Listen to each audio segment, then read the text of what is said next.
Assalamu alaikum and good morning. Today we are going to solve a sum or numerical that will make you learn how to find out the empirical formula or the molecular formula. तो यहाँ पे जो question आपको given है इसमें आपका जो objective है वो क्या है कि डेटा की हेल्प से आपने empirical formula and molecular formula को फाइंड आउट करना है। तो हमारे पास जो इन्फॉर्मेशन है उस पर देखते हैं एक नज़र क्या क्या गिवन है। आपको दिख रहा होगा कि यहाँ पे आपको एलिमेंट की परसेंट कंपोजिशन गिवन है, ठीक है। आपको percentage of carbon, hydrogen and nitrogen दी गई है और इसकी हेल्प से आपको क्या कहा गया है कि आप empirical formula, molecular formula find out करें। जबकि ऑर्गेनिक कंपाउंड जिसमें आपके पास कार्बन, हाइड्रोजन, नाइट्रोजन मौजूद हैं एक फ़िक्स परसेंटेज के साथ जो यहाँ पे गिवन है और उसका मोलिकुलर वेट कितना हो 108, ठीक है। आपको कंपाउंड का मोलिकुलर वेट बता दिया गया है कि वो 108 है। उसमें कार्बन की ये परसेंटेज है, नाइट्रोजन की ये परसेंटेज है, हाइड्रोजन की ये परसेंटेज है, ठीक है। तो अब उसका फॉर्मूला क्या होगा, उसका मोलिकुलर फार्मूला क्या होगा, उसका एम्पिरिकल फार्मूला क्या होगा। तो हम किस तरह से उसको फाइंड आउट करेंगे। सबसे पहले तो आप डेटा बना लेंगे। डेटा में आपके पास तमाम वो इन्फॉर्मेशन आ जाएगी जो आपको क्वेश्चन के अंदर गिवन है, ठीक है।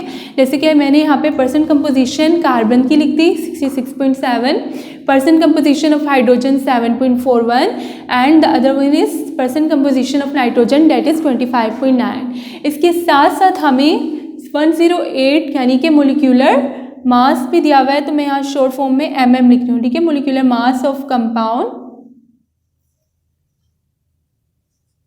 ठीक है। तो इट विल बी 108। तो ये तो हो गया आपके पास डेटा में इंफॉर्मेशन। अब आप आते हैं सॉल्यूशन की तरफ कि किस तरह से हम इसको सॉल्व करेंगे। तो first step will be the mole ratio, ठीक है। आपके पास यहाँ पे फर्स्ट स्टेप मोल रेशियो इसलिए है क्योंकि आपको ऑलरेडी इन्होंने परसेंट कंपोजिशन फाइंड आउट करके दे दी है। अगर आपको परसेंट कंपोजिशन में कार्बन, हाइड्रोजन, नाइट्रोजन नहीं दिए हुए होते और ग्राम्स में दिए हुए होते तो हम ग्राम्स से सबसे पहले तो परसेंट कंपोजिशन में इसको कन्वर्ट करते, देन जो फर्दर मैं यहाँ पे स्टेप्स करूँगी आप वही स्टेप करेंगे, ठीक है।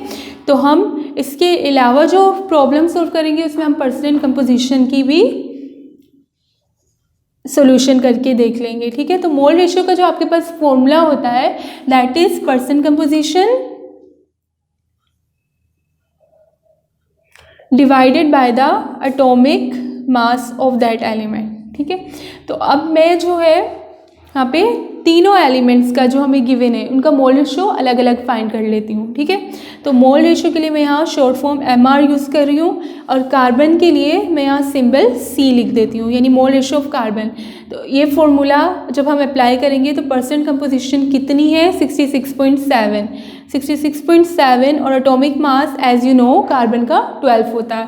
तो आप इसको 12 से डिवाइड करेंगे तो आपके पास आ जाएगा mole ratio 66.7 divided by 12 is equal to 5.58, ठीक है। लेकिन मैं इसको राउंड ऑफ करके 5.558 तो 5.56 कर दूंगी इसको, ठीक है।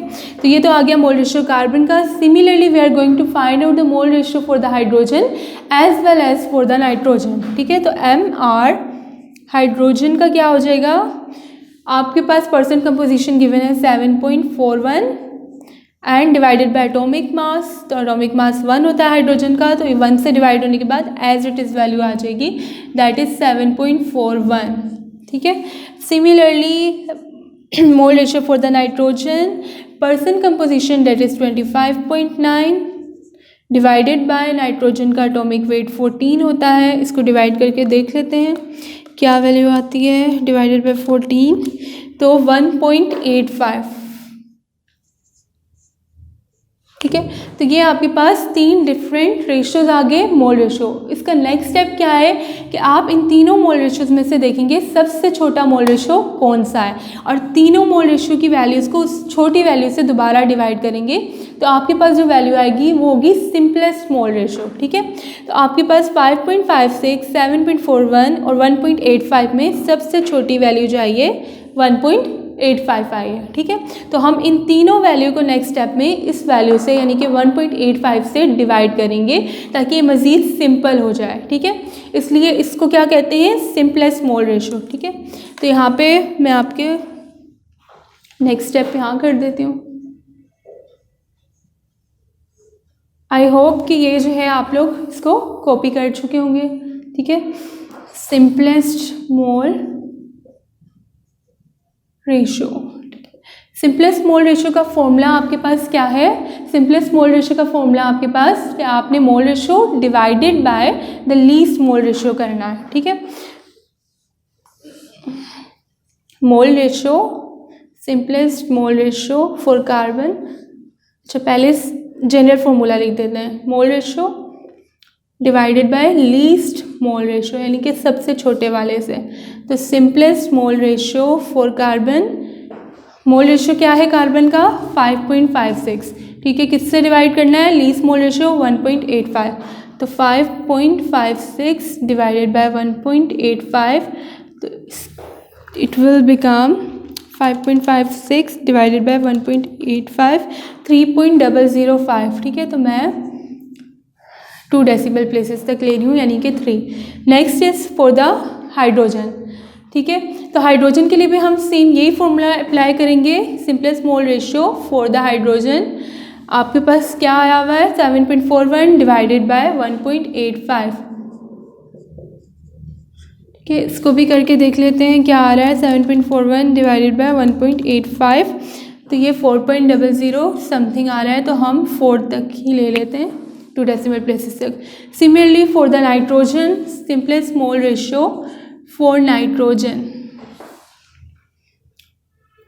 ठीक है, 1.85 है, तो 1.85 डिवाइडेड बाय 1.85 होगा, तो ये आ जाएगा आपके पास 1, ठीक है। तो आपका जो एम्पिरिकल फार्मूला होता है वो किस पे डिपेंड करता है? वो सिंपलेस्ट मोल रेशियो पे डिपेंड करता है। तो हम यहाँ पे एम्पिरिकल फार्मूला लिख देंगे, तो एक स्टेप तो आपका यहाँ तक हो गया। एम्पिरिकल फार्मूला आपके पास क्या है? कार्बन, हाइड्रोजन, नाइट्रोजन, ठीक है। तो हम उसके अंदर जो है यहाँ पे शो कर देती हूँ, ठीक है।